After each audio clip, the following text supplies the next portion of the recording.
मिरज वाहतूक नियंत्रण विभागाचा अजब गजब कारभार, गोरगरीब व्यापारी व वाहनधारकांच्यावर कारवाई, धनदांडग्या आणि मोठ्या हॉटेल व्यावसायिकांना अभय, कर्नाटकातील रुग्णांना सुद्धा दिला जातोय नाहक त्रास।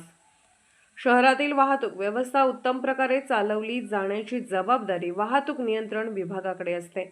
मात्र मिरज वाहतूक नियंत्रण विभागाचा कारभार अजब गजब पद्धतीने चालला आहे।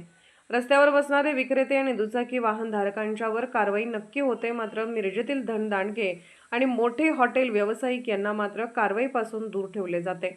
छत्रपती शिवाजी महाराज मार्ग मिरज मार्केट परिसर येथील ठराविक हॉटेलच्या समोर असणाऱ्या नो पार्किंग मधील वाहनांच्यावर मात्र कधीही कारवाई केली जात नाही। कारवाई फक्त ही गोरगरिबांच्यावर होत असल्याचा आरोप होत आहे।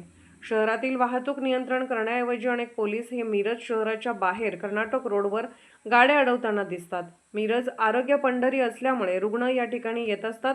फक्त वाहतूक नियंत्रण विभागातीलच पोलीस नव्हे तर मिरज शहर आणि ग्रामीण पोलीस ठाण्यातील पोलीस सुद्धा ठराविक अंतरावर गाड्या अडकताना दिसतात। त्यामुळे वाहनधारकांनी नेमकं किती जणांना तोंड द्यायचं हा प्रश्न निर्माण झाला आहे। वाहतूक नियंत्रणापेक्षा वसुलीवर जास्त जोर असल्यामुळे नागरिकांच्यातून तीव्र प्रतिक्रिया उमटत आहेत।